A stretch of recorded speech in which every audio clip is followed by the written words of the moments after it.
Ua pafunga la pe upo fai le fai vole se unga ngongo. O upo toi ina e masani on fai se fa moi moi u taulau. Ma se fa moi moi u manuia. Na te fa pena se la ngona ya a se to fa foi sunga se mau.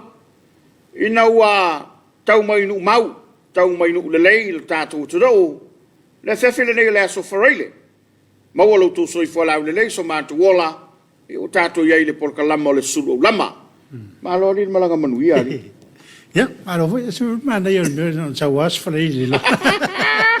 Afiafi oi. Ja, fa fela ya tuma, fa balo atu le tudo le wa lo mai le Tapuaiga. Ya le fo auto mai mo mai fa se mai sungo fiau. Ya sa awe fo il motele sala fai inicio fa mo moenga. Ya ele ngata por kalama taru televise. Ya fa pe fo inicio fa mo moenga tau ya inga. A o le wa mai mo mai sa mo le fiaf. Fa fele toim fa talo fatu malole so i fo manuia ya malo fo ile tau atai malo fo fa to ya a le tau ile tala fatai o le matua la fia o tele mai lo sunga se mau ya pe a mai sa vai oi so vai matua ye se tim matua ele fa mo mo ya ele sa o we tu ye to le o fa fatai na o le ai o se timu langi le ya aso esa fa tino ina fa mo ile se ma tonu sa le malo ya fa fele ya tu ile Tapuaiga le tudo mai la vai mo tele se o mo ngaiti pa yo le kalesia pa ia fa le malo pa ia fa le tudo mana to la ta oto ia ta wie na ma fa fele ya tu fa malo atu ya malo le langi mama le ala una fai le yaso ya mate o folo fatu o le utatu o so fari le me le vave le vai aso a la vai pe wole va ya do ri dai ya a tu no ele o vave tele ya ya a tu vave tele ya ma tu ya na o pe de no mo la uso ya vave tele ya te longa le sunga ta pol io foi si tu ai vai ya lo ne va aso ya fa malo si ta to tu ia tātou paanga po whelava le tafo ki rau pero e mai mō mai ai tātou po karame ia e wha malo atu a whaiva matiu te sa whenga iai malo tau atai malo fo le whatua toi au mga luenga sa whenga iai le ngata le nei aso ia ne whaiva aso wa whaiwin o le whaftai foi ma le wha malo ina ia tātou paanga tātou langalong sua por kalamba le nei o le Suluaulama e pena iai o nanga le company le SOS ia se maule SOS se company ua lo fo ile tautua ile todo mai se lava fa lave ia male tele o sa uninga tele o fa mo ngo ainga o fio anga o kalesia a fe le tautua le SOS ia le ngatela le tautua le SOS ia fa pe vo ile tautua ntanga luanga o business ala manuia malepa mea o le tasine yo tanga luanga lo afu lan tautua i le tātua tunu e peo nei ia. Ia ngā luanga ia whawai taime te le o ia tātou tama whanau. Ia awa lawana manuia o nei o tātou ainga. Ia whapea whātase malango le Papa Instant koko Samoa. Ia le koko Samoa na e whai atua e tofo iai e matua ia nai whamaritua ina.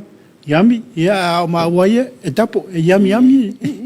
Ia kok Samoa le ale. Yami times 2. Ia ole tulanga le nai na ia tātou paanga whai business. Ia ma le tele lava o business. Paanga le tātou televise. Le lava le por kalame o le nai. Saufiai lau tautua ma le unanga. Ia ole u whailo le whafunga maua le kalesia. Ia maise si o tātou o tero. Whamalo atu le whangawhale ono. O unanga lo fusatu tonu. Fionga le teiteifono, ma le teiteifono, whalau tusi, ma le teutupe, ia, mo lātou whaltua, e meise foi ale, whatono a onga, ia, ma tō whatono a onga lena, ma oi whole tāti le fia foi, ia, whaftai atu le awhi mai, ma anga le mai, ia, whape foi le komisino whanua, ia, o le whatono le sulu, sunga whaito anga, ia, o le angfa missionale, Komiti Faamisionare, ia o le mafutanga o tina ia ma le tele lava ofisa o le i le whangawhaleon Ya, o te le ia tau tua le kalesia ia. Lo au na toile le fonga fa leono i le malu foi o seu tatou tunu. Ya, e fa malo foi le tanga luenga aonga. I pule aonga ia ma sunga vai fai aonga. E ro la tau tapenina na tatou fana. Ia fa malo foi la na tatou fana aonga. I nei vai tau le. Tau a matamataina o aonga ia leo se tatonu ai leo se me fingo fia ia e. Moila. Fa ftai o leo wa fa tanuina. Ia te longa se taimi o iluma na talaina leo aonga fa te ta. Ia you like. Ia you like. Ale na ta o le fionga min stawa aonga le sunga se ula i le polkalama o le sale pule le pole solulu. Man tuar ka lena le ofisa aonga ia le tuanga e pe ia e le te mau. Ale lau fai lo mai le fionga min sta. O le ale se tuang. Anai. O le atau mawhai e lia pe foi. Se kau wha kumu le pūle ua. O misi. E rel behind e. Io, e mai se lava nei whanau. E o voi lai le manto se maule sa ere fofuanga le whainga malo talua i e. E le toi e se tau sanga sfutoru. I e 13. O le fofuanga le sa iai e. Umalosu lua. Io, umalosu lua a nga ilo ia o nga whaawau. Pei o le tata ese o le na whamanino le fionga ni minsta.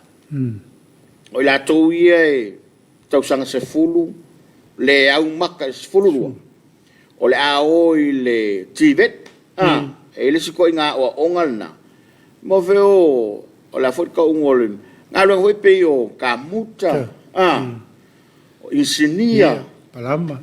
Se vanga na lava vaenga le wau sanga sulua. E wha au pēla to ina ile. Pe tai ua manatu le mtanga ruenga ia malwhainga malo. E whaiasi vavevele. E le ta pena le uwhainga ruenga. E le a whaina le whanau. A le uwhainga ruenga. E aona lava ta pena a wasu inga ia. Le lana whamanino le fionga le minsta. E le aila e le tupun mena tau sanga le rei. E le sila mea tau tia na whamatala e le fionga le minsta. O le whale foi le i marifa. E mantua le whale tele le i... Ioi. Ya rute whale mai. Il mangfare, E te usau no le minsta e. Manga ia kao i saso, kamaka. E minsta le mutua tele o tono le whale. Tele? E lata i le lima se lau tangata le whaina ofi. I le lama leksi. O le wha moe o le whale lea. Ia wa mantuana te pena mai le whainga malo te ruai. A wha moe la le whale lea. O le culture center. Lono winga o le a wha alia ai tu maanga lo tātou tiro. A mai la pi whai section 46. Lono winga i ele vaenga e. Na le au lalanga i e tōma. Lono winga koe sinka i e kongo. O i ngā. Tonu i nā i e tonu. Ia mo i tonu. Oi. E wale wana pu e le. Le pokaramira le awole ai ni uma. O le mutu e te lera. La o kongo le whale. Tonu le whale. O leo ke whamakalakunga. O ngā o le mena sauno i e mista. Ale la e mo le mau. Ia wana o foi ai o le programena i le vao o le vetiva. Lena te tau fia ia le palapala. Ma le tafia le le. Tafia le le. Ia wala vai o le whale. O le matua i lava poa. E le pa mai pa se drainage whunga. E pa sa o ai lunga. E wha mai e sa wā ta whiwheo mai pulu ia sa toi whaitunga lau. Lea lau a watu lo le vao lea. Tu tonu ai lau. Ia po le ale fia sao sao. Kali la kamar nga. Po le ale fia sao sao o le alu le. Le ala vai. Le ala vai le. Ta fi umai le vao le. Le vai e runga i tu. Man, le ia. Lesi la vai ngare no vai e. Ia wa ele whale na sa te taun o se whale o wā le. Ala vai o sono le whale saina. Vai te mai whale vai. E tono le. O le whale le? O le whale le, tono le whale le. Ai lo powa sui. Ia tairo e. Mana ia pia si o te metala i ona. Le tā ua foi le lau whalongolong. Wa te miu māpasi atu. Sau. E le ilo apo le ale a whale. Ia le lai sau no le fionga ni ministawa o. Ia o le tūlanga le na olo ia le whale. O le si vanga tā ua na o maua le sau noanga le fionga ni ministawa. Man tō foi le na fola le whainga malo le a le fast. E tūla i mai loa to tongi e whai aonga. Aonga le malo, o ia aonga e kale sia. Aonga tuma oti. A le lana wha manino sa aonanga le fionga le minsta. O le utau ma whai e tuu i lunga le tupe fo i le wha malo wha mai le malo. Mo aonga i. o le whaatitaunga le malo. Ia, ina ia ngafa tau li mai le whaasoa a le kalesia, tō maoti, mototongi. A lala i ele whanau le malo. Mana ia ai a vatu e le kalesia po o ang tō maoti. Le au whai o kokong? Whai roa sa o tō le malo. Fua mai lola i ele. Mana ia tēn? Mana ia tēn me leo le. Pinonga winga o le a tongi tasia ia whaiaunga le malo ma whaiaunga le kalesia. E le tongi lea me loa. Mana e fwoi le whainga wae. Ni lopo le mele a leina o whio. Ia whaiau. Ia o tātou mai tātou te nao mia le seleni. Ia wara tau singa o tātou ainga. A whaila tupun me le pio na saunga. Ia la le koi me. Awa whaila ki oro koko ngiale. Anai. Ai peo le. Tasi la le vanga tau o le fofonga le. Ele ia o iso ma fofong. A le peo na mali lau saunga. Ia o le ale ma whailona maua le mele o le whemeta. Ia wa le ala tu santongi ma tasi ale me sa watu tong. Si vanga na position foi. Ia o na maua le o le avanoe whemeta. Iai. Ai o le tulanga le na. O le si vanga sa whaasoa i le fionga i le minsta. O le poloketi foi le wifi. Le sa tu i lungo whale a onga. Ai atu whainga malo talu. Ai tala i lalo. Ia le na tu ulo i lungo whalo whai whiau. O le teimina nei. O le lako e ku lungo whale a onga. I le wha moe le malo. Ia o sau. O la lea o onga lea. Ia vai le teimina tu po i le COVID. O le teimi tonu a lea onga i le poloketi lea. Ia e pangalea. Whambain minsta e atu. O isi whale a onga i ling computer. Ai mantua ta i 4 miliona e sauso o i talo tupe pa inga taluai. O le whaasafua mo a onga i mele. O le mana ia nao o le whainga marori wai wa tele nao isi me nao na tala noa ai le o iai se va. E vai po tupu mo me pena. Ia na alua le fa pena tātou al mana ia le o le pai inga po ne whainga marori ia o la sa vat mauti noa le ia me tau na fai. Ia, whamalo tuai le, pe o le ua o le matala noanga i le vala leo no le sao noanga tsunga se mau e whamalo ni tanga luenga a onga, ia whapefo i le soifua au nao, o li imuta mai tai whai a onga, ia tai nane o alo mawhana o le tunu. A o le sila, mata upu ni whama i te sao noanga al minista. O le fofuanga fo i le ai, mo tutonu i tu malo. I la tau o la iele tō mai mal sila fia. O ane mo moli le fsosoani i whai aonga. Wha pe whena whai. Su elo te mi awanoa. A wau te whai atu se mau. E moni lea sa unangan minsta. O le taimi o tātou mo nei o tātou mātua. Tu lou lava le upeto i ata. Ia ele i lava tele sa o ongo mātua. Wha tu sa atu le taimi le. O tele le sila fia o mātua le oie. Ave le lango i whanau. Ia le lasa aveile fautuanga al mistai. Le tātou utunu. A wara ko kia ia whangau i whaiau. O le tātou pito la au whifatas. Ia wa lena ilo le teimel COVID. Lena ilo i mātua. E le whaingofia ngā luega whaiau. Ia wa le mena le wai ai vai taune. O te le atu le teimi e whafsanga i e le tome titia onga mare whaiau. Ia na ilo mātua. Al matua la vai e nau ia potola na tama. Ia o fetu ia ilo to mai malo sila fia. A fai foi e te alofa i whana wale nuu. O fele me tu ia. E tu e fai mo aile na tama o ainga e te nofo ma o e tu lou. O le teimilea, ame aile fsosani. A wae alu aso. A sa waso. E mana tua pea. Ngā luenga lele. Ile maleis. E fai se ai lou teimi. Lo teimile nei wa sa fai mai o le tamba o le tina. Ia, o lai ei lo sila fia. Fa soa mo fa na o le. Todo. Ia, mana se mau le fo i lunga lo penga ta fai langi le mafta mai o le tatu todo. Ia, le lava tatu te iei sa male. Vai tau le famile tuino le ono se fulu tu sanga. Talon tuto tasi lu tatu malo. Ia, mo moli ai lava le ngang fa time le fa malo e le soi fua mafuta mai o le tatu todo.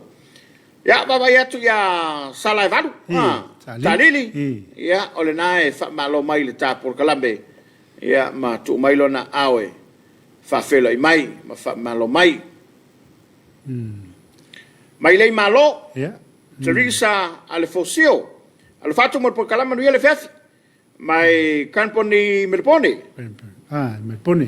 Tuna tawila tawle foi matatu i Piloela, Queensland. Ma lorta wata i tiute fe au mga luenga. Ya, ma lo kai junior. Tele le mafto mai. Sala valu talili nae mai mo mai Sydney. Ya, God bless. Ya, le voi mafuta mai a reta mo lele. Ya, mo me voi a Faamisionare mo tato programe. Ya, ma lo fa tai reta. Ma voi mafuta mai, faleata, tui fa sina repena. Ta lo fa lua va se lua la sunta para manuia lo programe ne fiafi fa tai faleata. Fatu tui fa sina faleata. Fa paia pulai. Ya le nai fa malo mai. Pe foi le paisani. Ma lo le soifua le pai.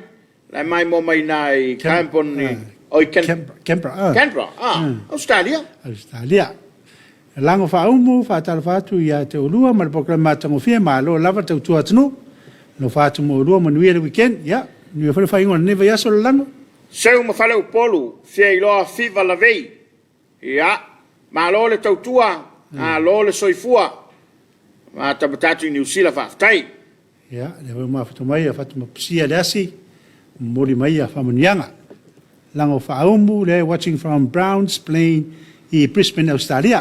Australia, yeah. John Leslie. Ya. Ya, o nai tu mai lona fatu mumu, o lona lo faanga, ya malona loto. La lango fa pena foi. Ya, le uma fatu mai le me ato el va fiafi alai. So fu manuia lo lua sa se lua fa time programa tango fia fa mo mo le ato fanga mo sio. Tina leina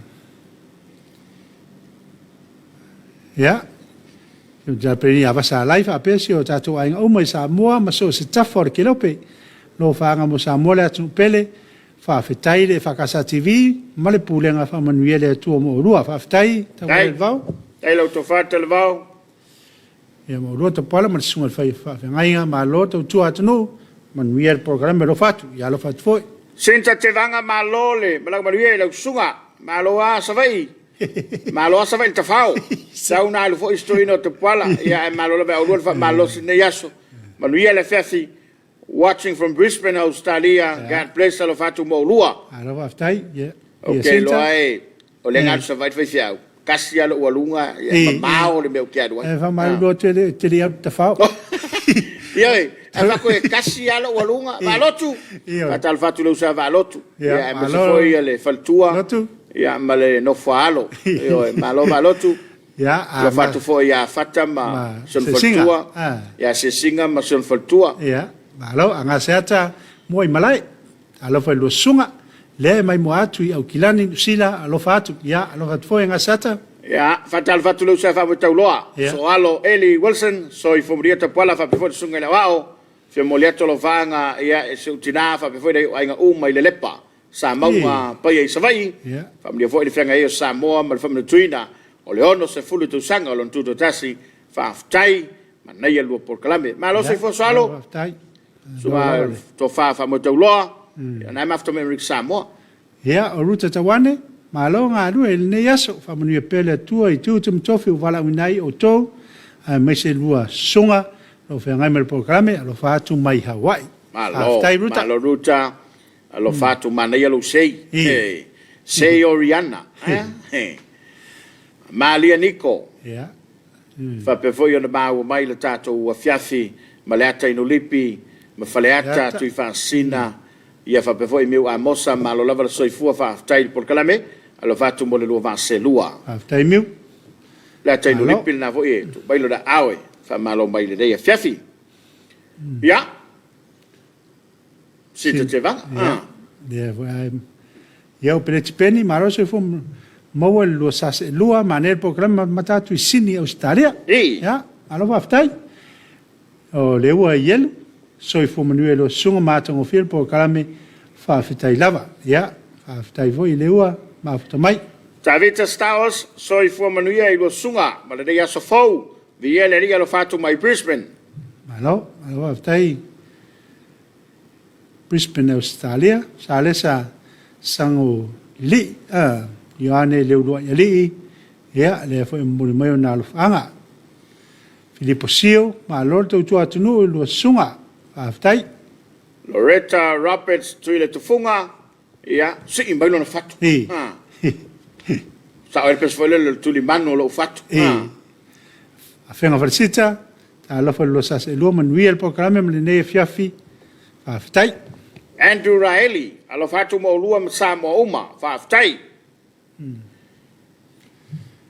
Leu tu tau papa ta alo falava ta pala mkurseta ya sanga tulo ipea lo soi foi le tua wal proclame fai pe so uma fa fuolo pelo lo soi foi ona tono le kali se mesel tu le tro ma lo soi foi la le lo sunga but ye Afiafi o le mata matatu I Waihiki island Papa Waikiki God bless fa tai Aloi fiona te tia kono ya lo fito for Peterson maroto tu atu ya to lo fa tu from Brisbane Andrew le mafuta mai Brisbane la Australia la vale Australia le mo ta program longo malo ya watching from Sydney ya ale fa mai mane el programa lo fa tai longo te tele le mafuta bai ngalu mot ya na wa tu mai fo ilona failo mai o le mafuta mai le tato por kalaba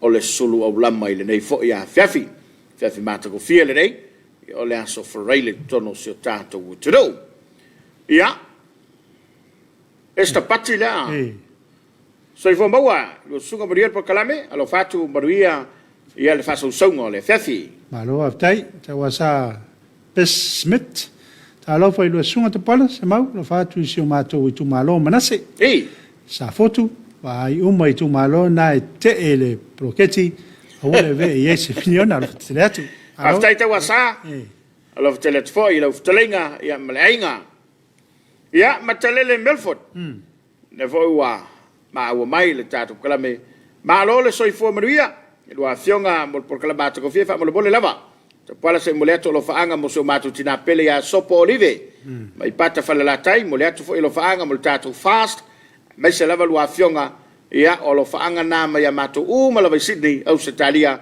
God bless you fa tai tai talele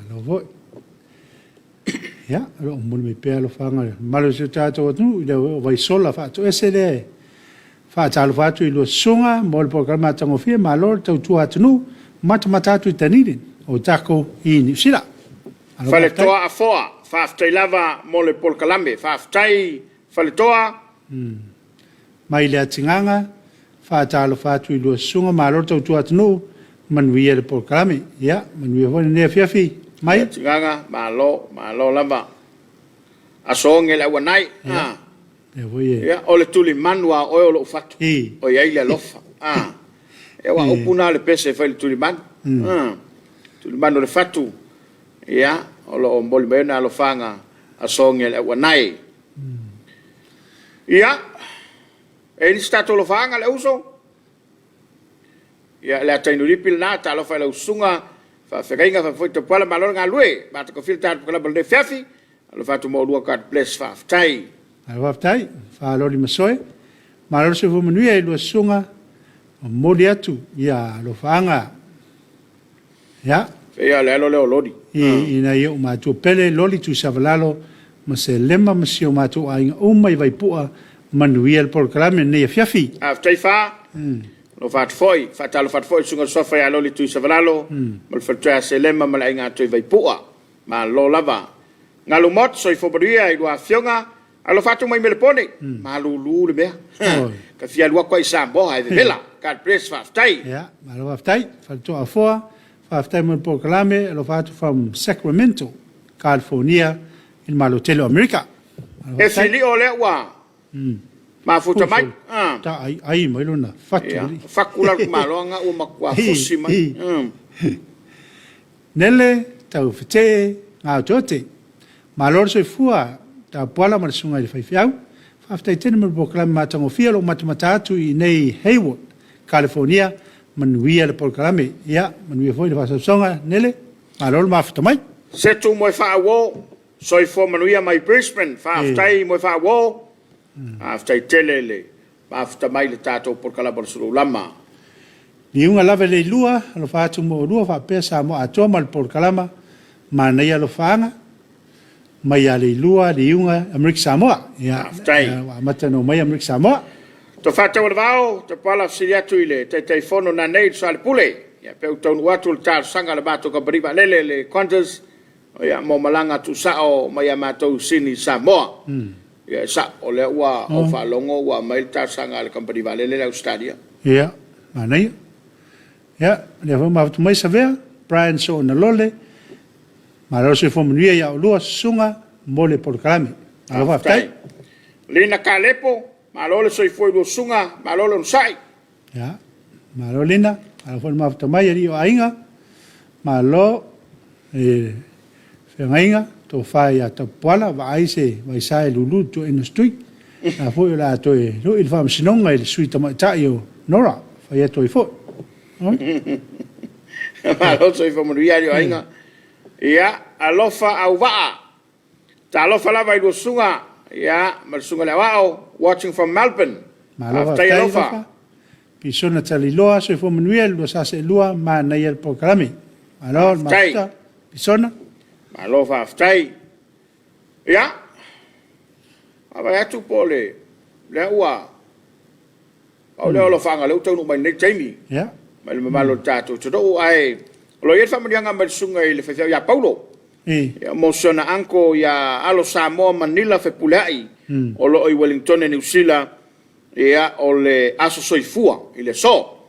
Le la vi fa madianga sunga fe au ma le nga toa ya mai fonga savai. Ia ile mo tele sala fai. Ia. O lewa afatonu le tulalima. Rato la tali watu mo nei tato fa vifianga. Ia to fo mai le fa o tato kalama o le Suluaulama. Usi mai le mai mo.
Kalau minuta le wate nei la fale lima. Ya ona I fafi fianga lava mai ainga le tai. Ya me sei le. Pese ana ia le sa fa no il ma va nga ta vita mai ona tana e peona. Sa langina le sunga ya Felice Mikal. Ya o fafi fianga lava sui fe filoie tau to loina le mafuta mai o lo tato te rou. Ya o tato ye le porkalama le Suluaulama. Ya fa malo foi le tua. Yo. Me se lava tono fianga malala fanga. Ja, ben vato fa malo la tua wai. Yo o vai ngala varia lo. Fai vole. Tau tu ino na yo tato wai nga me se lava le. Tu se ino na yo tato ma tua. Ta mama tina ma tua I tunu tato wai nga. Ya le nga fa masi. Ba nga le la tua. Ya amata mai lava le. Taimi tau pura mai le lai le taiao. Ya, se yo lava ina. Leilo atu le mato lai le Afiafi. Amata mai tau pula to fai wal tau pula. Awango to ale la ola. Au nanga la to wai. Pe ona mali fa so al sunga so fa loli ni so pokala. Ya fo la vona lu kuko le lofa. Le lofa. Ya ai awa ya toli ta ke moringo le tau. Ya ai fa malo atu ile malo lo tele so tatu tro. Ya me se fo ina ya tatu paanga. Ya ai langona lau fo ila ngang fa aftaile ne Afiafi. Ya ole mata watu ya olo o ya ila nga le yo le isi o tatu fo ia tonu le tau. Yo. Ya wa fo ia le tau le tatu te le tebile. Ya ele o fa ngofi. Ya me se lava le tulanga mo meo o fainga tā fo ile le o le swing o ye le tau le tai ta vai atu e tunu I fafu so ele o fainga o fiel tau le o se o fa ma fui lol lo longa alo ko mer fa mai alo ko mer kaua kwa ve vesi ya lo ya le mo ya se tato tunu ya to fi mali la vai ui la volo fa maior special fa mai ya au Samoa ia fa fta ia le lo maleanga le tua o lo malu pui special tatu tu I la lona au angal o fa ya tole vai visite le tu de le so va iso mantua la le no mai le au vanga le fa lo fa to fa matala mai e le makaulanga le pese upenga le mau lo falo lo fatong e kai le anga la kule no ya la sa fatu ya to me mama o so va vai wale lo po ke la nya kule mak fai ku Ale le yo se upenga voi le o. Awa kele ma I fai tu la auto. Ia mai le angare I palauri. Oi nale tele ile ai o le tule I savai. Ia mai le tele la wana savai so le tele va fa ngoto tangata. Mo tua I tele o me o le tau mafa me le I asole. Ia, o le tulanga whaaftaile na I le atua ilana whaasoa. Ia. Wai, ia e mātau fo iei. O le mako whaiku. Le mori. Le mori. Le whaiku o le pule. Ia whakto wane o la tule o whaifuina o la ta milo mai o tō whaitu sole. Ia o peo la o Christmas, solo lai fua le mori sole. Sa tauna tūlau ta vale. O le ale mori wa tūa lumu sole. Kau le mori le kongol ka vale. Ai peo o tatala noi whaamanianga le atua. E se foi le whaamanianga le matou whaipitu. Maua le mori, whatau I mori tupe. Awa le tasi lea fafol COVID. Ole. Ale whekau ia kau umai le mori. O ia le COVID. Mara ke kele le mori. Le la pe o le mori le wanga whafkau ia le COVID. Pea fua il teimi le nei. Ia.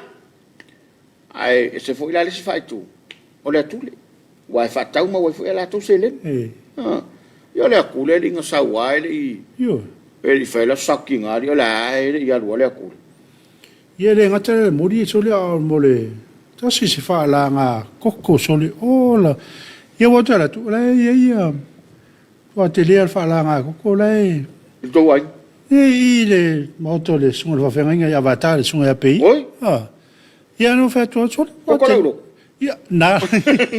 A tsore tō kua ke rea ni le. A mai lea i ngia o koko le ainga la tu. Mai whaara la wai e mana ia le lai lumo le. Le mauto le sunga le whawhenga. Ia e wha malo to fo le. Sunga le whawhenga ia. Au te o whalau fo ia pa. I le ainga e ana le whaalanga. Whanga, ia. I o ia la koe la kuko e meri whaalanga o la ilumo le moko le whaiwhiau. Whaia koe foi. A wala ka konga ngua whape ngari. A whape o tate masa nei foi ia o ngā matu. A avise me tau sami le whaiwhiau. A se ipule tu lou wala whawhanga mai le tunu. A le la mo le tau mawhtanga le o. Whamela o ngā mako mako. O koe mai le. A vela wawe kau mawhanga le whaiwhiau. O lui ngala la utala. Peila le melna. Ke o whau ko mai le whara kokoa. O la woilu. Hai, a wai. Ia kakalangua mama. Tu lau le whawhanga mai le. Tu lau upai lau whainga lu. A wā lau whaku iei. Vai ange mako kokong he whala lahilu. Ia ne mo le whaiwhiau. A whaiwhia. I te o sāki e se pua. Ia pe kimu. I wāra ngalua tele me lea wai. Ina o sinta mai maru urua ia. Koso I kong. After ile wona le tua ia me kong le ka o le fa pale pale. O le lofa. Ia male manatu lofa I le kalesia. Ale lo po la ua ko pe o fifiau. O koko le ale. Ia wa a tu si tu a vai le niang koko ala wa a batu e. Lu no ngini o le le mamu o le koko. Ata batu nga pe ia mal fatua. Ia inai. Ia vata. Ia ma lo la vane so I fonga lulue. Ia wal fu kai o mako kala ngo ma sunga. E siang ko ingo foi le kai vakpo. Ia nga maya. Se mana maya. Ko fa to fila tai au le fua. Sa lu malo longa so fa tenga. Ia e se foi le mali o kala o foi nada. Me se la vai la to o le va ngar we. Ia o mai foi e mali le fa longo. A me sa kala fa sa vai. Ole. Se foi mali. Se foi mali o suanga ma tala le foi ngar venga. Ia o le nganga fia ma le nganga fa aftai. O lai mau lo la to fia. Ia fio anga manu o lo ngar we. O ka mai ka ke fio ka ka finga ia pia. Me se la foi ngar venga ma lai tu. Ia e manatu la vai. Fo ima. Ia o masan ele so ifuang. Fatalo fatu sungal toina ya muia. Yo. Mal fatu Teresa, mal fakasa ina I papa sa taua. Fatalo fatu fo il sunga to ese mal fatu ina I sa taua. Sunga Christmas mal fatu ya ula ina I vai sala. Sunga mo sanga mal fatu ina ya wala. Ya malole so ifumurie ya to sunga fai sa o fakasa o lo ngalu ma tau tu fa pe foi esto ina inai Lauma. ya lauma inai fa la lupo Ya. ya malole ngalu lu malole tau tu ma le fa fenga inai le fa ngo tu sta foi Ni. sunga ya alpati Alpati. ya fa talo fatu malole soi fo ngalu lu malole o sai fa talo fo la sunga sinapi o le o ji nai e foi ni tu sta foi ma sunga tau nola ma fa to ya pola inai fangsa ia ma le lo le o foi ngalu ia o lo ngā lulue i le nā whaetu. Ia eu ia na mamau. Au se whaetu sili na au le leile tunu ule nei. Ma nei o le whaetu no le chao au lei ma nei le no le o no ne ia. Ai e se voi le ma ai o na ma. E le Faamisionare whaetu. Ata mo e tasi le ma e fitu fo. O le whaetu le nai le ngata na ma ai ia le wai swaka. A lisi la me makau kia ke le nga fo i ai la tau e mau paolo fo i lenga. O le mamao o le kalaloa ngā lue. E wa e si la e koi ki kia kwa i amasalenga. O le winga la alfa mtalanga. E sa o ai le pese fo i le ka kewa ai e lungo le Facebook. Ia, mo o e pe e fia no fo tane mai pe te fia fai avama. O mea ia i e ilo. O le soaka lai o. Ia ma le mamao o le kalaloa. Ia, lunga lo penga ta whailangi. Alo whaanga na i tātou paanga. A meisa le malo telo le tātou tunou le awa. Maua mai le tātou por kalama le Suluaulama ne Afiafi. Malo tuai le, soifo ngā lue malo le, soifo tautua. Whiale nae, iailo sa, alolo ne aima. Whai waa ne ai ne Afiafi. Ia, na tu lava e. O le tātou te mafuta katasi. Nono sua. Ia, mawhatu mapusia lasi. Ia wa usela le umal pese malo lava le tautua ia ile lua vaa se lua malaya me le ufe fatu psia fa ngata ko musika ia malo tu tas ngale plek ia talo tapal ali vasa lo apu fa aftai o lo sunga ia more au nanga se tata wotunu ia tautua le tatu atu matango fi sengam fa fi fianga alu fatu from Seattle ia malo faftai malo tutotasi ngale tai tele mafta mai la tainolipi ia le na fo ye mafta mai le tatu por kalabal de fiafi ia la ta sa mai lufi ia o inwole fa matwai ia la mafta mai le tatu por kalabal de fiafi na ata mai ma so mai le soaka ma nga wa so vai Ya, ole motu fai member fai. Ya, luaiva seu manu. Tu vai lo soa tap se ki lava po kalamba le fefi, alo fatu do sunga, fatu mai salolonga. Oh, atalo fatu luaiva? Alo aftai luaiva. Fa foi sunga seu manu. Atalo foi sunga seu manu la kapteni le Samoa. Ya mal to fa pa yali i fa fua, ya mal wa ma lo nga lue. Ya o vai ti mali leo te va ia te watching from Tacoma. Sentone ka bless fa tai vai. John Reed, ta lo fai dua fionga, ma por kala mata ko fie, ala fanga mai Arlington, Texas. Ma maul me wa mai Amerika ia. Ralph yo sifo nai sifo mnuia ia lange ma Ralph. Anastasia Valili, tina vai tutu. Ta lo fatu lo sunga fiau, fa pe foi tapala. Manuia lua mal por kalame alo fanga mo lua ya mo lua ainga alo fat foi mo tatu ainga uma Samoa sina ya vasa mal ainga alo fatu le visa le moa manuia lua to tali watu ainga fa tai vai tutu no atala le sofa mo sala yo le mo ko voi le sa vai o te vai tutu ko ko le mai le vai le va tu mo tasi fo tinga alo fa from Hawaii malor nga lua alo fatu ya alo fat foi tu mo tas Emi solipo malo lava fa longolongo atu yo kilani fa aftai emi malo aftai emi malo after mai ia o loto sekile ate vai tuai mafuta atu i Melpone ka ples mene fa aftai soi fo manuia i lua fionga ia malo lava le tautua atu do mai au kilani usila fa mni tele le tua malo aftai mene ia tami au pau po au pau ia malo ia lo sunga tau tua o so lava le atunu lua fa soa watching from call ia o le sunga ia tu ia fiso aloi tau lili So fa mulia Tapuaiga ma sunga le dia wao. Ya, malawa tai. Tu ya fiso. Tai la tau mate le foi mafta mai. Ma lo so foi do sunga te tono lo Maria night tu. Alo fanga mo le atu mo ainga pele. Alo fatu mo rio po kalame fa kasa TV, fa tai la. Malawa tai. Ya, le baba ya tu taru tai. O le wato e balu mana famili te na tale o le tu lai ono. Na tu foi lo sunga se mau o le ua mafta mai ula le. Alo fatu lo no fose lua. Fa tai u tatu e fila i mar sunga fa fenga se mau. Fa mo se mau ya o le ua ma o le atu na te mafta mai. Malawa tai. Ale u tape na mai le sao tu planga te lavou. Ya mai so vi ingo le tua. Ya o le u tatu la tatu le vai liu. Ya wale tape nanga o le tapo inga Afiafi. Ya le fofo mo le tulai on. Ya atare tu la ono tatu tapo inga ne Afiafi. Ya le o te pena mai ai le EFKS Samoa nota. Ya laro te inga sunga fa fenga inga ya Napoleone va yaso. Ya au na le tua mo le tapo inga i le tulai ono. Mai ale tatu sauringa lotu. Ya e toi fo i mai tatu pukala me mo tatu lo fanga fe mo le tai o fa linga ya o tau no mai le tatu ofisa. Ai usi mai le mai moa i le sao tu blanga televou e ala i tape nanga whalenganga ma vi ingo le tua a o loma lo mai le tapo inga Afiafi i le tulai on. Sumena mai moa.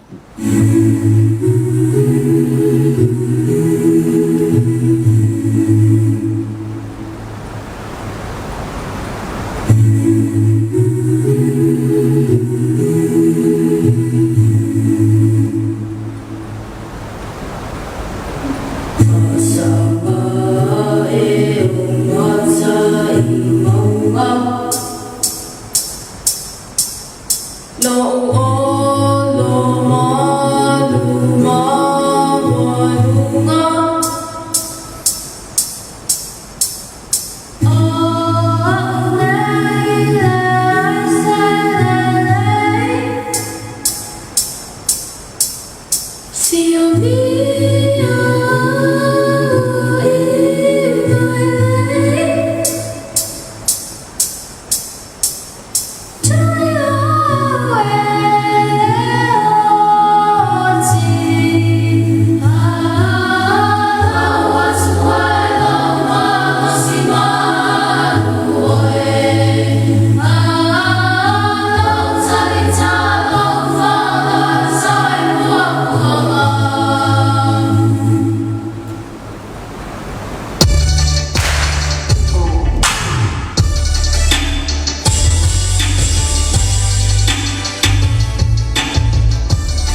Whaitalo whātu le manawa o whiau o le nei aso, Samoa I lau whatau teinga, mā lo le pale, mā lo le on sai, mā lo le tautai māta pala pala. Ia, se iu tātou Tapuaiga I le atua, I le nei Afiafi, se iu tātou te talo. Mātou walawina lo wanganga pa ia te mā, te aiaina o mātou loto, saunia whale nganga le atunuu, I la mātou Tapuaiga o le nei Afiafi na ua manawa whiau, ua mātou talitonu lava, I le aunga I mātou ma le ato toa, a o loa nganga pa ia pe a e aiaina o mātou tangata. O na ato toa leo le Tapuaiga ua mātou wafo inatu.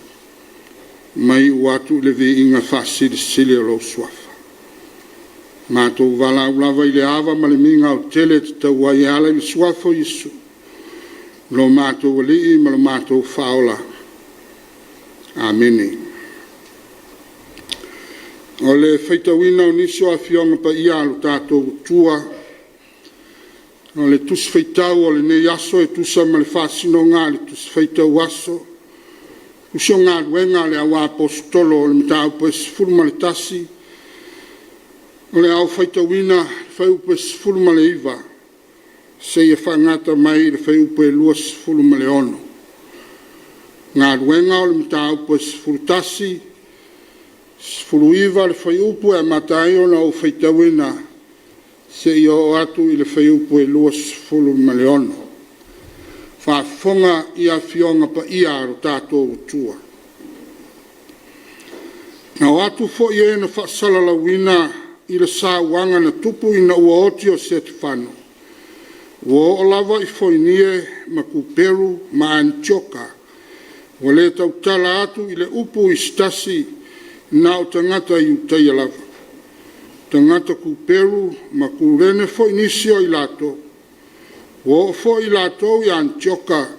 Wa tautala I tangata e leni. Ma fola atu le tala le lei le li o Yesu.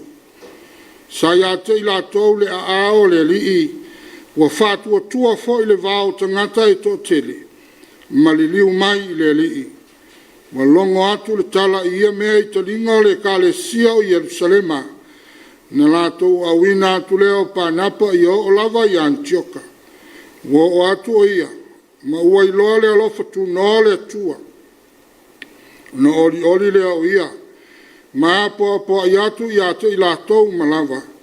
Ia mau o lato loto. Ina ia pipi atu I le li. Wa o le tangata a mio le lei o ia, wa tumu I le anganga pa ia, ma le fatu o tua. Wa whao popo I nā I fo I tangata e to tele lava I le ali. Nā alu leo pa napa I taso e saili a saulo, wa na maua o ia. Nā umaya leo o ia I Antioka, wa la whaatasi, ma le kale sia wa atoa le tausanga. Ma o atu I tangata e to tele lava. Na ulua I ngoa fo I le au soo kerisiano I Antioka. Na ulua I ngoa fo I le au soo o kerisiano I Antioka. Whamanuia le tua I le whaitawina o le tusipaia. Ma ia tu mau I ate ia lona vi inga nei o atu I le whaavavau lava. O le launga I le suafa o le tua le toma le alo ma le nganga pa ia. Amene. Wa o filifiria le whai upe luas furtasi. Mai le tusi o ngā ruenga na whaitawina I le mita upe furtasi e a vea mamatua. Mai whapealo na whaitawina. Sa iata I latou le a ao le lii. Ua whātua tua fo I le vao tangata I tō tele. Ma le liu mai I le ali. Le manatu au tua I aile whasinonga le whaitawaso. A le kalesia mo le nei aso. Ua whātuina le kalesia. O Antioka i Suria na mo i fatuina pe na amata ai le kalesia Kerusiano i nu ese o na o e sa ia te i latou le a o le li. O auta ua Antioka i Suria. O na iai leisi Antioka i te ua Antioka i Pistia. O Antioka i Suria na mua i whaingoa i fo ie ua tau so ina o Yesu o Kerusiano. Na fua maina ua whatuina le kalesia i Antioka i Suria. Na lau tele atu le ngā luenga ale apostolo Paulo i tuli manu e fia o le lalolangi o nu ese. O le sawa ina o le kalesia i Jerusalema. Ina ua mawai ma liu whamatulo o Stefano le uruai tiakono. O lo taua i le mta upo e valu o le tusio ngā luenga. O lo taua ai Paulo sa taula mua ai. Na fua ai o no ese mai i Jerusalema le to tele o e na mori mawina nei sa wanga. Se vanga na ai le au apostolo na iai pea i Jerusalema. Na o lava i kuperu foinia ma Antioka le taape o i lato nei. Ua nisi ua na o na tau tala ma tala i atu i tangata i utaia le tala le lei ua o lato maua. A nisi fo, i o i lato mai ku peru ma ku rene. Ua o i Antioka na o lato whaatala le leina le ai tele o Antioka i Suria. Ina walato whailo atu le tala le lei le ai le ngangana e len. O Antioka i Suria o le ai alo na tolu. I ai uma na pule Roma i nao na po le whaitaua whai o na tangata pe tusa lea ma se afa miliona lona au whainga. Au le yo o ina whaatala le leina. O se ai na lau i loa i talitonunga ma tāpua inga whapau pau. Ai mai se o tū maa mionga whaapou liuli sa soi fua ai le to tele o tangata. A whatusa i tala ave mai le ai o kolinito au le whaatale le leina i ana tū maa naanga whaapou liuli. E folinga e lona lua Antioka i Suria i a kolinito i le tuainga soi fuanga lea.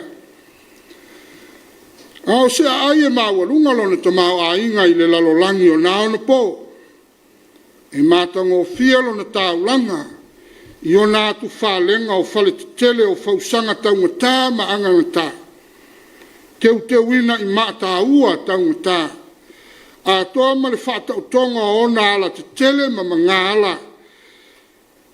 Mai e mala malama whasolo a toa nā ala te tele i le susulu malosi o moli i ona ta whala. Ono se tasi o taulanga e tumutumu i aitangata ese mai tafa e fia o le lalolangi. Ona uafu o le taunu unga o waa o loa. Ma o se tasi o taulanga tele o Roma e taula i ai whaataua inga o le lalolangi o naona po. E le fisiringi ai le lasi o wainga i tūmanga nu o tangata ese. E au fiai ma talitonunga ese whale Tapuaiga. Ai mai se a mionga whatia polo e peo no umaita ua. Pei tai o le tala. E leia vea le mata lasi ma le whato sino vainga i le nei ai. E mai leia ai loto e na malanga mai ma le tala le lei a Yesu. Na fua mai Jerusalema ma taunu mai i le nei ai o Antioka i Suria. A wa sao lato pulu nau nau. Ia vave o na tau atu i tangata o Antioka i Suria le nei tala le lei i le alii o Yesu. O le manuia ia o la lato utala inga i tusa matala a wa o lo ta ua le vao tangata na liliwai.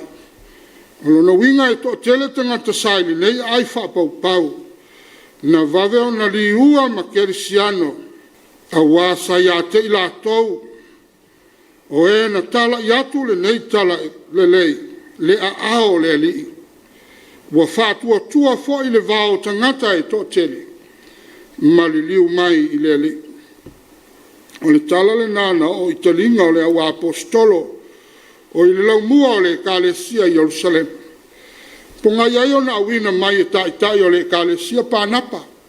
Sau e vaai le ekalesia, ma sai moli mau atu se tala e pe o le tei ai la latou whalong. E mulinga foi tala na whalongo iai tai o le lotu.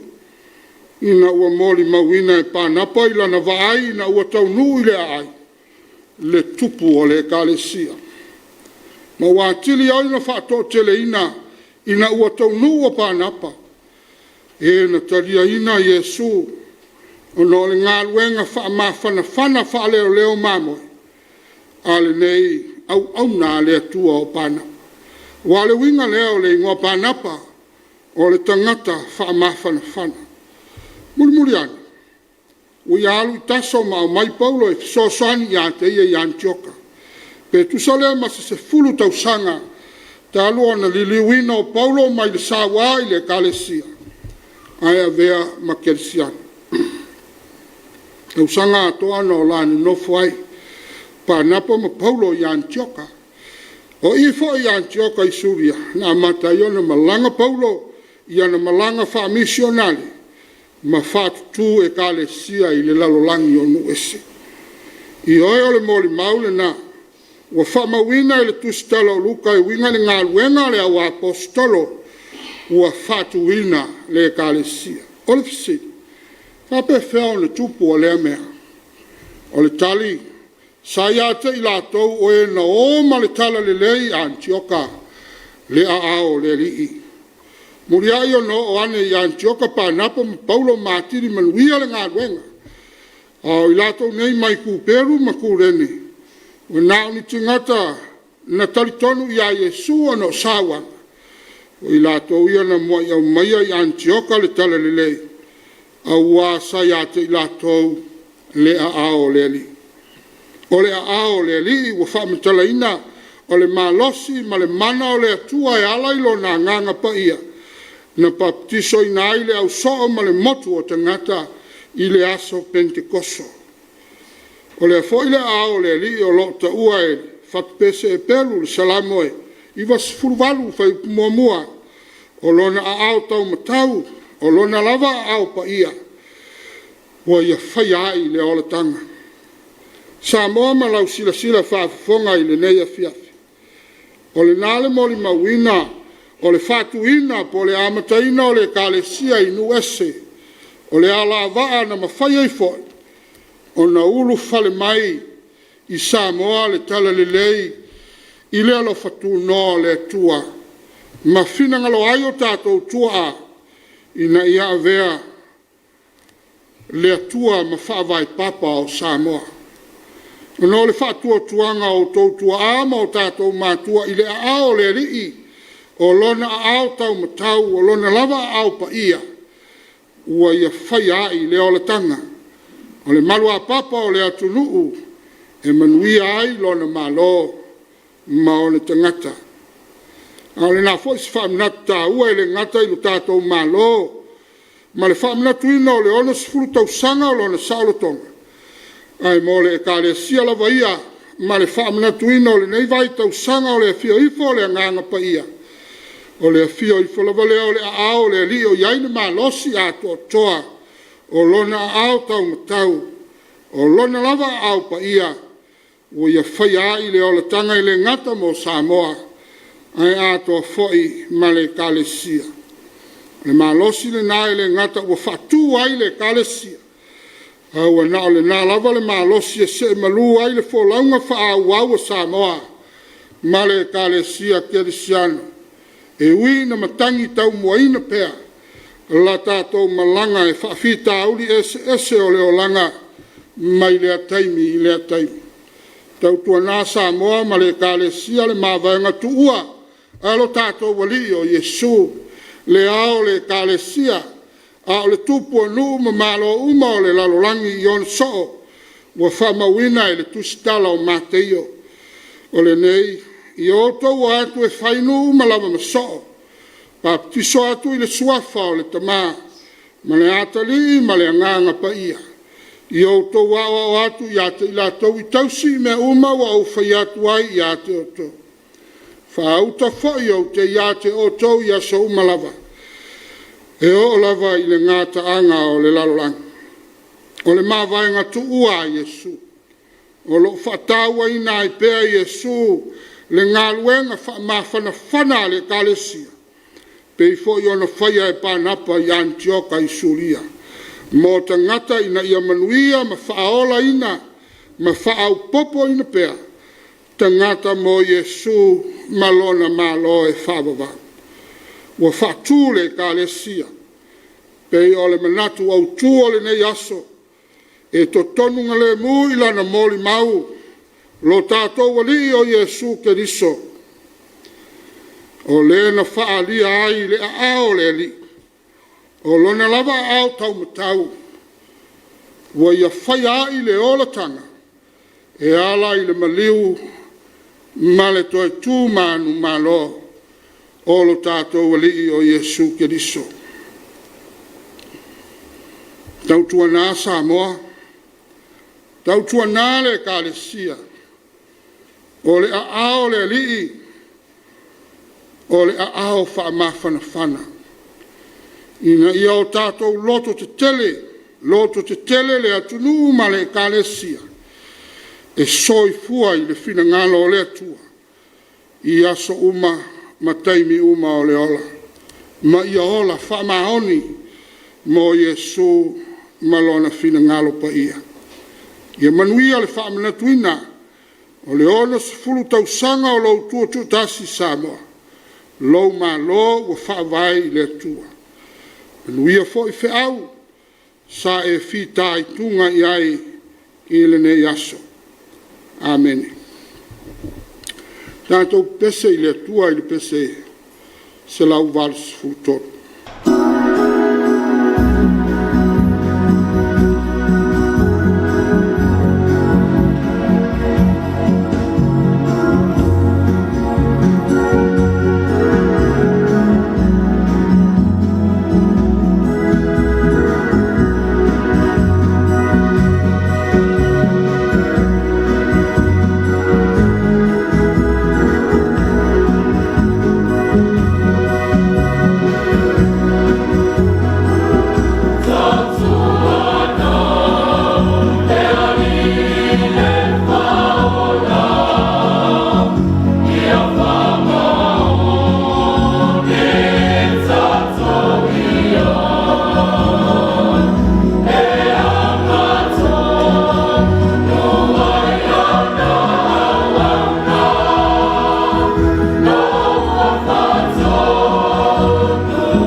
Tātou pasanga atu ia tātou te talo. Tātou wifo me te talo i le atua. Le atua silisile selo mātou te mai whaavavau. Mātou te whaafitei tele i loa lofa. Ina ua tau manuia whiau mga luenga sa whenga iaile atunu i le malama a mawai. I le ono se malosi o skangata po o le atamai. Ai ono le mana o la wafio sa e tauto luaina le soifua au auna ma le ola ngā lulue o le atunu. Ia mātou whaafitei fo i le atua. Ono whalinga peo lo wanga le lei lo mātou wala whatau vai ala iau foai. O mea alofa ese mo lo mātou wala i le neasu. I le ngata i ne sanga whatamau a inga pea le sio manga soifua maola i le nei atunu. Ua whapea fo i ala ese wa e saunia ua o mai ai le atunu ma o mātou tangata. Le ano i o lau wha soa wha le tamau a inga. I le ngata i mea alofa e atia e ai le soifuanga i le tino. Au mea alofa e atia e ai le soifuanga wha le mawhau whau. Ai mai se fo i o auta mau a inga lasi wha le nganga lo mātou utua. Ia mātou whaaftei fo i lawa fio i lo wala wina peo i mātou.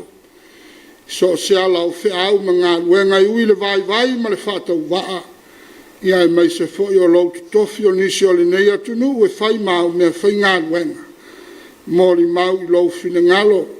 Ina ia tupu tele le tala le lei o lau malo i Samoa mātunu e mamau. Mātou whaafitai le atua i lau tusipa ia ua o mai fo i le nei Afiafi. Sanga whaatupu tele i nai pealo mātou i loa o lau whingalo e au na lima teita i nai. La mātou savalinga whaale o langa tei nane o le savalinga i le whaatuatua. Mātou whaafitai na mawhitanga malaua nganga pa ia o lo lea unoa na whaamitele loto. Me leo iailo mātou sila fia ma le iloa. Whalotu tele ina fo ila mātou savalinga i le whātua. I tu aso e lui tau ina ilo mātou wola ngā lulue, ma lo mātou wola tau mawhai. Mātou whaasili lava le whaafitai o no le whaapale o lo wanga le leito ma. Ua ue le tau ina sui o mātou vai vainga. Ue alofa ina pea i mātou lo lava alofa tu noa. Na whaalia le maliu ma le toi tū mānu ma lolo mātou wali o Yesu Keriso. Ina ia sao whanga i mātou uma ma le lalolangi. Whaamanuianga o lo ma lo ma le ola e whaavavau. E a whai mātou te whaamaoni o na salamo i ang sala. Ma whātua tua i lau whaolatanga e whaavavau. Tu mau i a te oelo lava vi inga. Nei ma i o i le whaavavau lava. Neli ia lo mātou tua alofa mātou te ai oi le loto wha maulano. Oi o le atua ami o tonu me tonu au wha masinonga. Mātou atu ma le loto wha maulano e tau tino i o luma. Tangata anga sala i mātou uma. Mai lava i tumutumunga o le nei atunu se i o i se toi tangata. O i mātou o tangata e le tonu e le ato toa. A wai whai au mātou loto i le tele o taimi. E whaatua na i lau whina ngalo a Milton. E au ina lima taita ina ai o mātou o langa o a mātou tonu ma whai unga whai. Ne ala leo la mātou whaamawa la longa te ma. La mātou whaatonga ma mate i au luma whaama ngalo Samoa. I au i ma ngalo le nei atunu i le mana o lau lava alo whatu noa. Toi fuata ina ma whanau fo win ai i mātou uma. Ina ia sao whanga Samoa i whaamanuianga. O lo ma lo ma le ola e whaavava. Ia o mātou wala au, ia iailo walofa ma lo wanga le lei. I le nei atunu, ia iailo whaamanu ianga, ma pumai Samoa i whiau ma ngā luenga o le nei aso. Sa uni foi mo malo longa o le po o lumanai, sa ili le malosi. A wanga luenga wha wau mo ata e ao ma ielua. Ia o mātou te talo e te whaamanuia lo mātou malo, le whainga malo, le palemia ma le kapineta. Ia e mai se foi o le whonga whetalai ma le palemene o Samoa. o le whaamasinonga i le whaamasinosili mali o le whaamasinonga. O ulua matanga luenga le malo e mai so whaala po tonga tu maoti o ulua kampani ma pisinisi ma sosaiete. Whaulu lunga o e kalesia ia e mai se foi o pulenga whaale malo ma pulenga whaale atunu ma pulenga whae kalesia. Ma tau te talo ia iai lau whaamanuia te iala lau fina ngalo a mio tonu e lima ta ita ina ai fuanga ma tonu whae. Na ole nā lava e manuia ai Samoa ma o tangata. Ia ma tau te talo le ali ie. Ia iai lo wanga le lei ma whaamanuia le au nanga whaau au pea le TV a le whakasa. O le awa noa i mawhai ai o noa o le moli mau o le tala le leia le ngata i tawhai fia o Samoa. Ai whapea fo i le lalolangi o e o mawhai o na maua le nei whasala launga. Whaamanuia le TV ma o na pulenga. Whaamanuia fo i le au whainga wenga i la tau e o mawhai o na lava mai le nei aso. Mo le nei wha moi tāua. Ma tau te talo i manuia Samoa ma lo na tuto tasi. Ia whatele ina pea le vi inga o la wafio. I le soifua ma au whaamanuianga mo le nei atunu. E meise o au nanga whaau au a whea ngai mau te ngata. Ia wa mātou te talo ma tu inatu i la wafio. Whatasi ma te talo lilo i o mātou loto. Ina ia whaia pea lau fina ngalo mo i mātou. E aua lava mo mātou loto so ana whatawana. Le manuia ma le file mua la wafio le tua le tama. Le lofo Yesu Keriso le mātou whaola. Ma tanga whai pē malo wa nganga pa ia.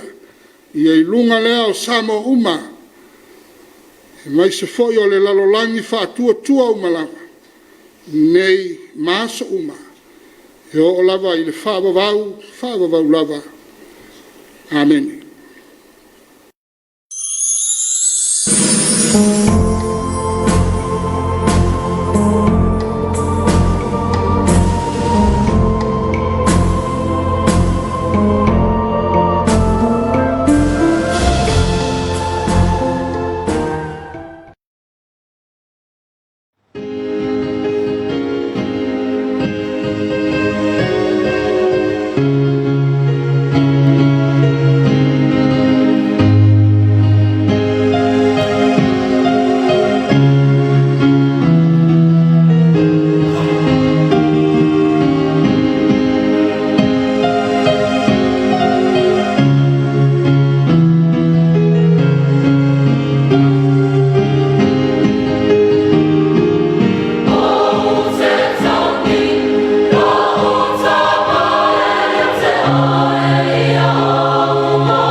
5 minuta le ua tai nei la fole ono. Se mau le ua. Tai ringi le matangi le sau le ola. Ya mau longo I malongo a mau tu mai langi le langa le tama fai ngā. Ya ile tapenanga le tātou tofi le sunga le whaafenga inga le nefiafi. Ya, morena ngā whaatai tele, e le sunga ia Napoleone, o yaso, o whaafenga inga taulangi le whakasā mai manonouta. Ya, ono le whiau tau mori fōi o nei Afiafi. Ya, sanga tōm tau nei pele tātou whainga malang. Ua whaatuina le kālesia. No neawa yaso atoa, so lo tala noa lava le tātou tusi whaitau aso. Ile e kālesia, o le kālesia, ele o se whale po se o le wha potpotonga o tangata. Ono inga e tātou? Yo, tātou. Mana ia. So, o e mā, yo, tangata tonu ria e patino i eile upule o le kālesia. Tai le wona le tua, sunga le whaafenga taulangi, ia mo le whiau tau moli. Ia o le ua whaafonga maua se o tātou o te rau, ma lo tā pena i lau sunga, talo lava ina iau tupupu ina pea, fulo singa ula le tofama i le tua, ia ua le whianga i ma le whiau mana ngā nuenga. Sunga le whaafenga inga lupe whaalele se o matu whianga ia wala. Sunga Napoleon. Ia, ai o le ua tā pena mai tātou whaalinga se mak. Ia. Le ua taunu mai tono le tātou fisa, ia ua fo ele no fisila fia, ele mamalo lo tātou tono. Usuma ia mai moa. Notice from the Congregational Christian Church Samoa, Office of the General Secretary, Employment Opportunity. The CCCS Church is inviting applications for qualified individuals for the following position: To'omanga Officer. The successful applicants should be able to perform the following tasks: assist in the preparation of bank reconciliations on a monthly basis, assist drafting annual accounts, assist the preparation of To'omanga applications, responsible for the department's filing, responsible for the control of the department's stationery, responsible for preparation and dispatching To'omanga statements, attend to queries from Aulotu, any other duties as directed from time to time. Qualification, preferably diploma in accounting or relevant experience at least 3 years. All applicants need to provide verified copies of qualifications, a current CV, 3 respected referees and their contact information, plus a letter from your church minister. Closing date Wednesday 15th June 2022 at 4 p.m. Please address all applications to the General Secretary, CCCS Central Office, John Williams Building, 5th floor, Tamalingi Apia. Whaafetai Reverend Wawatautau Whau, Whailau Tusiawao EFKS. Whaasisilanga whalau I tele, komisi su'e o le whainga palo te tele, lua awhi lua se funumanetasi. Mātou te moa I tapui le tapo aloa li'i, ma whaatulo watu Samoa I upa ia sausaunga tā, a wao oeo le au mamala, e le aise tautai e whangota sangolingole iai, mai lawa le matasaua se ia pa ia fili mapure tuu, na tau I loa I manua malo. E tali u fo'i e popoe, ina ne ile atoa li o le masina, I upa ia whaanetana le lei, o pa ia whaane atu nuu, ma mamalu whaane malo, I sa mātou whaamatalanga, o na whailea malape o le nei whaasanalaunga, ai mangalo ia se leo vai, ma le nganga whaalo alo lava, I whaasilisina tuai e whaapea. I lana whanotanga le aso ono a perila luafe lua se fulumale lua, na whaamani ai le kapeneta le komisi su'e mo le whainga palo tatele, luafe lua se fulumale tasi, la tau te lauli liwina tu la whanolo o whaatautai ai, whainga palota e afua mai le taimere tutu atasi o Samoa. O isi tu tāua, o le whaata otoina mai o ni teuteunga tala whiangai, mo le whaafoina o whainga palota I le lumanai, ma soa lau pule, au ili ma whaamala malama ma tā upu, ma lui tau sa tula I mai le whainga palota tele luafe lua se fulumale tasi. O le whaatinoina le nenga luenga, o le ao atulawa le komisi su'e I tu malo ma la whanga, a wale soa lau pule ino finangalo, le uta ma le tōwha, o lo iai le mamalo le atunuu, e winga in mata upu nei, mua lo la palota, lua suita maitai, tolu I tu malo whaaleanga nuu, wha anga waa suita wā, 5 restalo wainga wha upu whai, ono sori ngā tu la fono ma wha amasinonga, 7 palota tangata Samoa, o lo o mau I atunuu I whafo, 8 suyo wainga wha upu whai, Iwa whaatulanga ino le ofiso whainga palota, Se fulu manisi o mata o pulau tele e patino I whainga pālota. Tarasanga waiwai le komisi sue mātou te le whaatawanga wale pe whaititia le mamalu a tātou tū mānganu umasani. Tātou te sapi ai pe a malo tio tātou nuu mafio anga.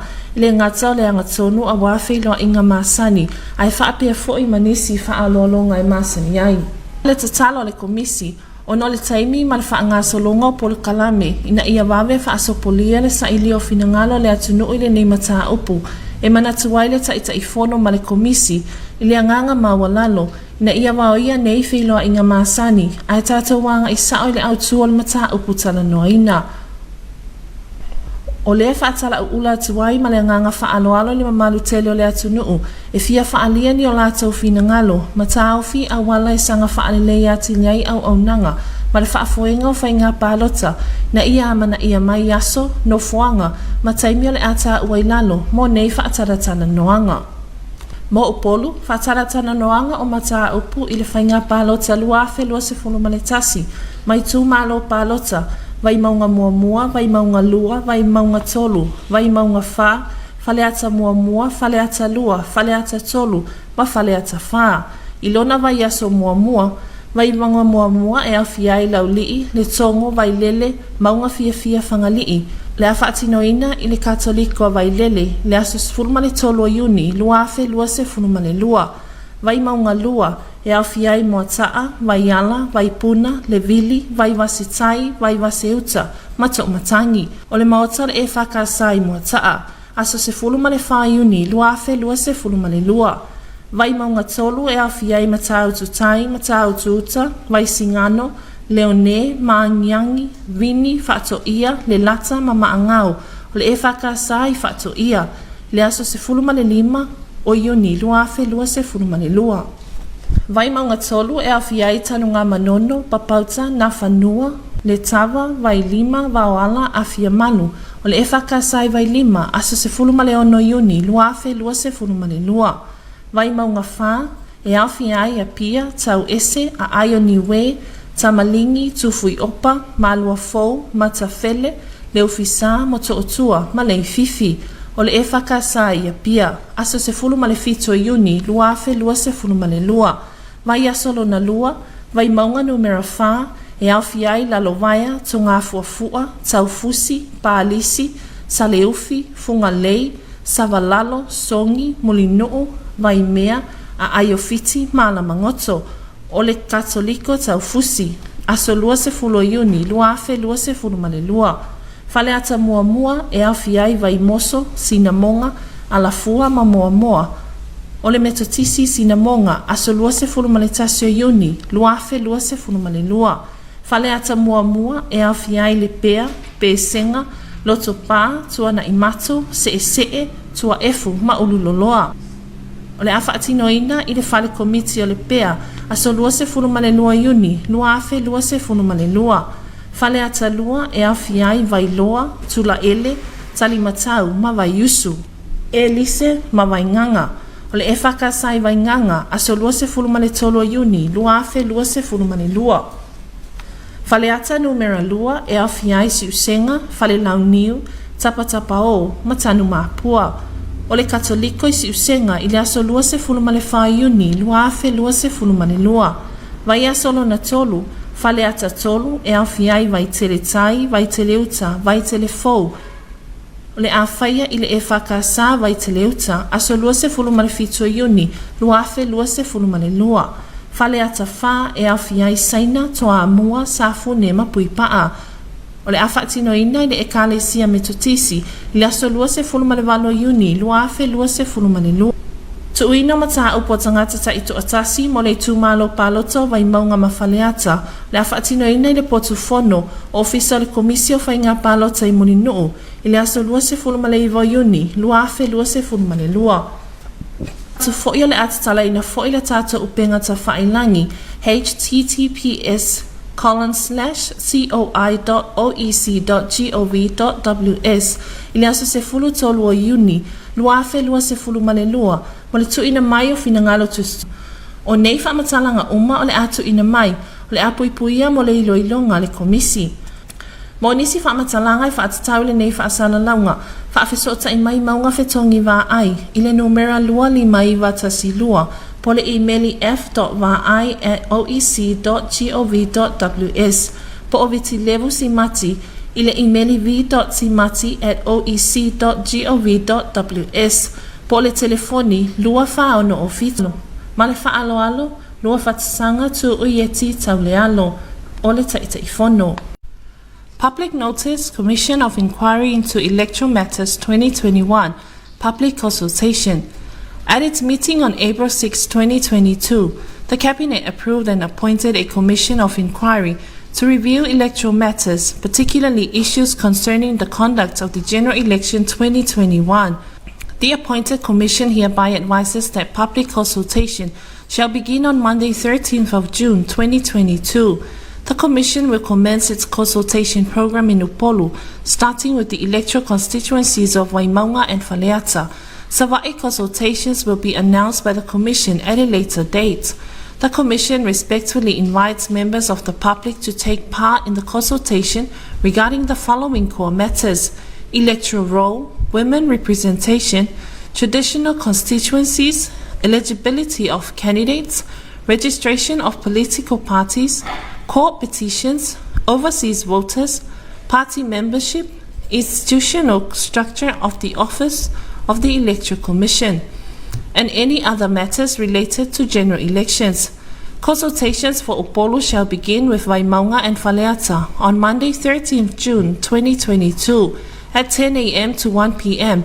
at the following venues and dates. Waimaunga number 1 includes Lauli'i, Letongo, Wailele, Maunga Afiafi, and Whangali'i, will be at Wailele Katoliko Monday 13th June 2022. Waimaunga number 2 includes Mota'a, Waiala, Waipuna, Levili, Waiwasitai, Waiwaseuta, and To'omatangi. Mota'a EFKS Tuesday 14th June 2022. Waimaunga number 3, Mata'aututai, Mata'autuuta, Waisingano, Leone, Ma'angiangi, Vini, Fato'ia, Lelata, and Ma'angau. Fato'ia EFKS Wednesday 15th June 2022. Waimaunga number 4, Apia, Tauese, Aioni Way, Tamalingi, Tufui Opa, Malua Fou, Matafele, Lufisa, Motootua, and Leififi. Apia EFKS Friday to 17th June 2022. Waimaunga 4 includes Lalovaya, Tongafuafua, Taufusi, Balisi, Saleufi, Fungalei, Savalalo, Songi, Molinoo, Waimea, Aiofiti, and Alamangoto. Taufusi Katoliko, Monday 20th June 2022. Faleata 1 includes Waimoso, Sinamonga, Alafua, Moamoa, Sinamonga Metotisi, Tuesday 21st June 2022. Faleata 1, Lepea, Besenga, Lotopa, Tuana Imato, Seesee, Tua Efo, and Ululoloa. Lepea for the committee Wednesday 22nd June 2022. Faleata 2 includes Wailoa, Tulaele, Talimatau, Waiusu, Elise, and Wainganga. Wainganga EFKS Thursday 23rd June 2022. Faleata 2, Siusenga, Falelauniu, Tapatapao, Tanumapua, Siusenga Katoliko, Friday 24th June 2022. Faleata 3, Vaiteletai, Vaiteleuta, Vaitelefou, Vaiteleuta EFKS, Monday 27th June 2022. Faleata 4 includes Saina, Toamua, Safune, and Puipa'a. Ekalesia Metotisi, Tuesday 28th June 2022. Private submissions from members of Waimaunga and Faleata electoral constituencies, OEC Conference Room Molinoo, Wednesday 29th June 2022. The public is also advised that a digital portal will also be opened on Monday 13th of June 2022 for digitally written submissions to be sent to the Commission.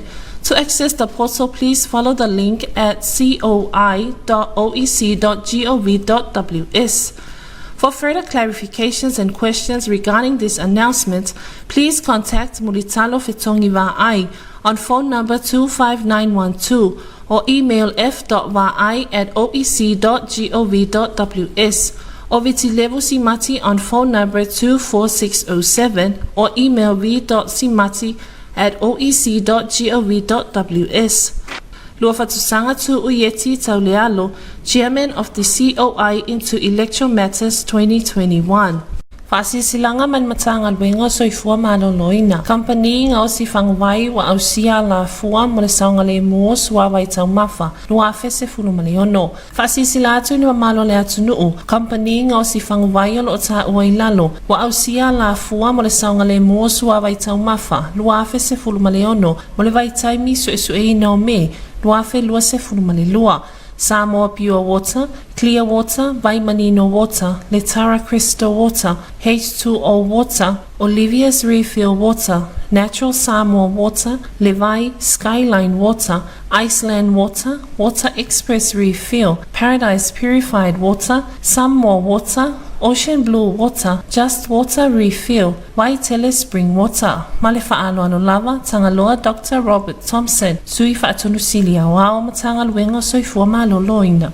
Notice from the Ministry of Health. Compliance bottled water companies with the National Drinking Water Standards 2016. The public is hereby informed that the following bottled water companies have complied with the National Drinking Water Standards 2016 for the monitoring period of May 2022. Samoa Pure Water, Clear Water, Vaimanino Water, Letara Crystal Water, H2O Water, Olivia's Refill Water, Natural Samoa Water, Levi, Skyline Water, Iceland Water, Water Express Refill, Paradise Purified Water, Samoa Water, Ocean Blue Water, Just Water Refill, Waitele Spring Water. Malefa Aloano Lava, Tangaloa Dr. Robert Thompson, Acting Director General of Health, Ministry of. Notice from the Congregational Christian Church Samoa, Office of the General Secretary, Employment Opportunity. The CCCS Church is inviting applications for qualified individuals for the following position: To'omanga Officer. The successful applicants should be able to perform the following tasks: assist in the preparation of bank reconciliations on a monthly basis, assist drafting annual accounts, assist the preparation of To'omanga applications, responsible for the department's filing, responsible for the control of the department's stationery, responsible for preparation and dispatching To'omanga statements, attend to queries from Aulotu, any other duties as directed from time to time. Qualification, preferably diploma in accounting or relevant experience at least 3 years. All applicants need to provide verified copies of qualifications, a current CV, 3 respected referees and their contact information, plus a letter from your church minister. Closing date Wednesday 15th June 2022 at 4 p.m. Please address all applications to the General Secretary, CCCS Central Office, John Williams Building, 5th floor, Tamalingi Apia. Whaafetai Reverend Mama Tautau Whailo Tusiawao e Whakasa. Tōna minuta na tāleo le tu lai fitu. Ina rea Afiafi a o lea ua whaafonga mai tātu turu se mau. I le tele o mau whasalonga le ua whailo atu. Wa le whasalonga tā ua le o masini fo i e vai. Le anga i le tunu ue ki mai la tu whangwai. Ia o le na ua lau atu lisi o company ia po whale o loa po la tu lava. O le o whamao nia mai nutanga. Wa i niso la fo i whai la tu masini vai. Ia le o whatanga i la lole. Tā ua la lau whaafonga le iei. Ia i le lisina na vato lisi vaenga le sa whailo nei o le komisi fo i leo whainga palota. Le la whanga solo la tu ngā luenga e wha solo i le tunu, a matala le vai maunga. Tā ua lau whingalo. Sui e matala i au e tā pena i eiso whingalo i a wale whaboi moe leo le tātou tudo. Ia, o tape foi le ofisa le avanoa mo le whangawhalo. O le To'omanga. To'omanga. Mo ele lao ia. A whapeo nae, ia ilo to mai mo le ngawaa. Bala umai le tuatus apalai mai i le avanoa le na. Ia mesera o ena tau sa idi singar wai. Ia, te mwea no e wha malong wha tal wha i le sunga le whawhengainga se o mātou nui sa le aula. Le sunga ia pena ia koro ia malwa i arangi. Pena malu le karesia. A malo i le ngā luenga wa whaul whareina. Malo ngā lue. lo lo tu tele ia fa pe le sunga va venga ale nu leo sa to pai sunga ia te pana ia mal fatua ia fa pe le ka le sia sa to pai fa malo atu ia va pe se ma tonu fa malo sunga ia tau tonga ia male tu ia sang ia fa pe le sunga le to ina le pulanga le sunga ia pa le tau iri ia mal fatua male ka le sia sa male ulu lo la tu Samoa le ale Afiafi mo lo fanga yu tonu mai ia no fai olo tatu po kalama ia ona ia ni so tatu fa linga ia ona fa la wiloa ia ole se atu mo tatu po kalama ole Samoa tonu longo tal fito mai mo Samoa tonu longo afa vadu fa poponga tatu po kalama ole sale pule fa maluru foi mai mo mai le tunu po kalama na fa tu te po le solulu ol tatu po kalama le sa pre-record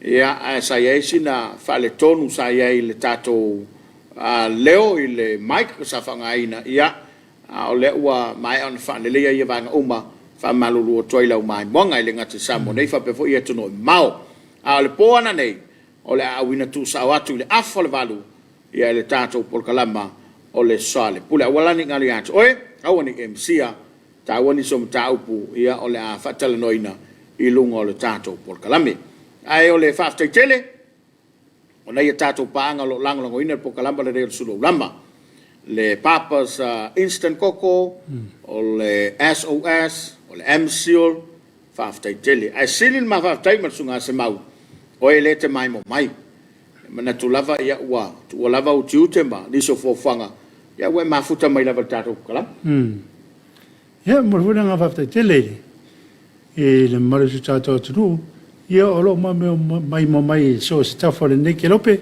ia mo se level vanga le ma ftu mai lunga penga tu failangi ia e fa malo ia ole afu ise upua sala se patiwa ni tauto mari ile fa funga se tato tu ne Afiafi ia e matua tu la vaina ia manga lo isa ma fa wa ia tato tu filo ile temi fa pene ile so ata ia mo telina ia ni so fo fonga to ne Afiafi Taru te whelai la whanawalu.